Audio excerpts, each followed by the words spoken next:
What's going on, guys? The Betterment Project here, and today we are going over 7 hidden messages inside the book Rich Dad Poor Dad that you might have missed. If you read the book, you know that the book talks about understanding assets and liabilities, the spending patterns of the poor versus the rich, and how the rich use corporations to avoid being taxed like a regular worker. And if you haven't read the book or you need a quick refresher, click on this video on the top right-hand corner for a quick refresher of the book. But there are a few things that Kiyosaki sneaked into this book that are incredibly important for understanding the world of money. So let's get started.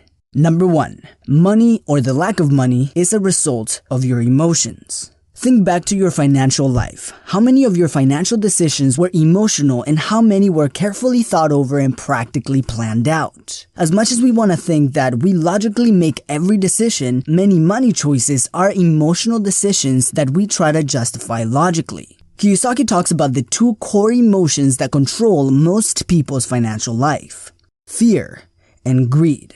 The fear of not having money makes us panic and drives us to desperately seek money, typically from a job. And before we even get a paycheck, we begin fantasizing about the things that we can buy. So greed starts to sink in, and as soon as the paycheck comes, it's gone.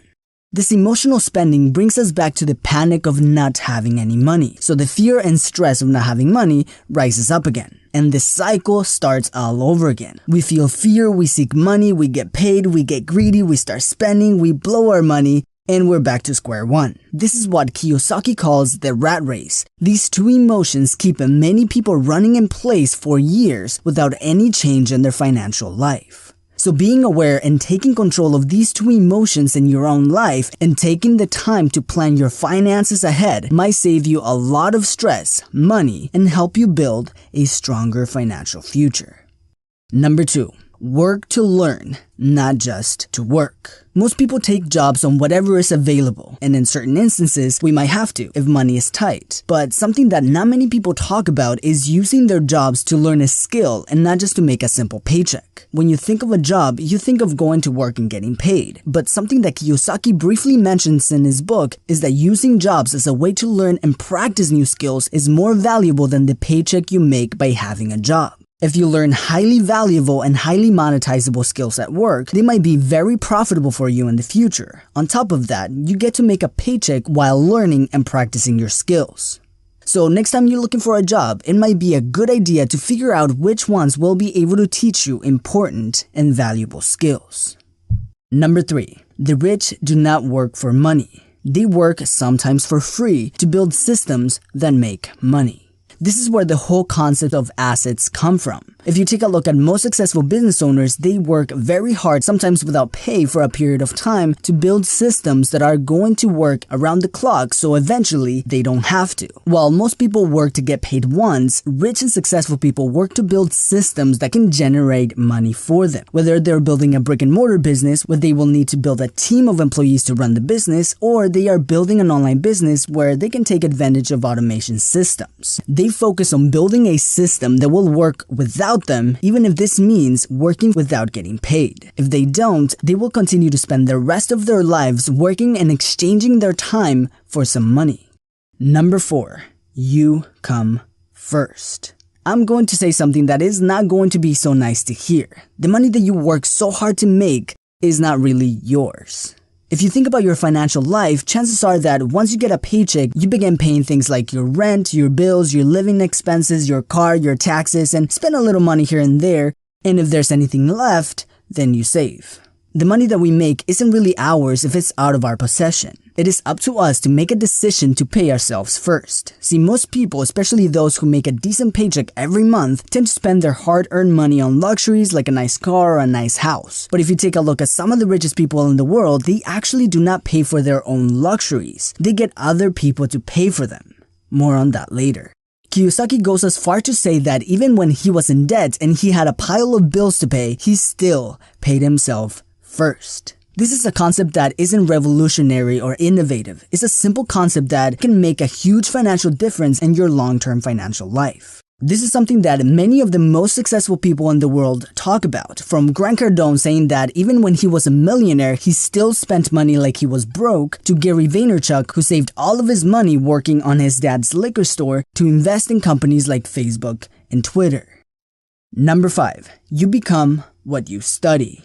If you ask the average person if they want to be a millionaire, they are likely to say yes, of course. But yet, the majority of the population don't spend time learning and studying how millionaires became millionaires. We become what we study and what we spend our time on. If we spend all of our time watching average TV, interacting with normal average people, then it is not very likely for us to become millionaires. Any skill requires time and dedication. So if we want to become financially successful, we must learn and study those who've already done it.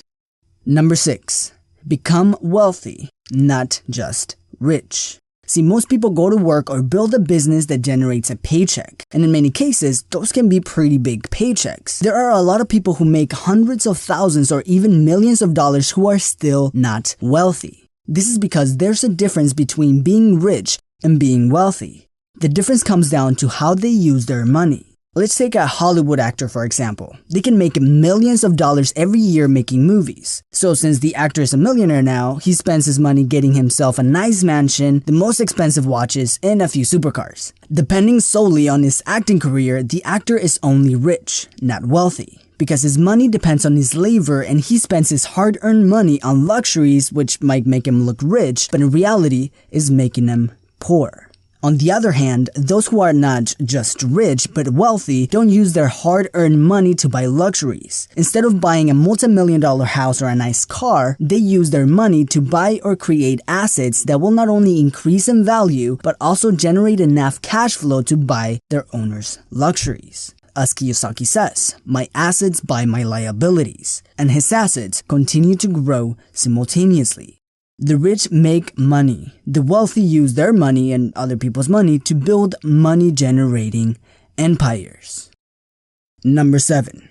Become financially literate. If you read between the lines, a constant concept that you will find in the book is the importance of becoming financially literate. This means understanding the basic structure of how money moves in the world. It can be hard to be in control of your financial life if you don't understand things like assets and liabilities, income and expenses, ROI, gross or net revenue, overhead costs.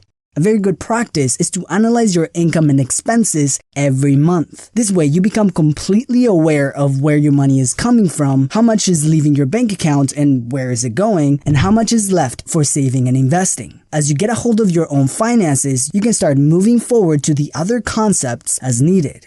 If you're building your own business, you will need to understand your overhead cost, your cost per acquisition, payroll, gross revenue, and net revenue, and how to protect your assets by using legal entities. Now, you don't have to learn all of that at the beginning. A good way to start is to understand your current finances.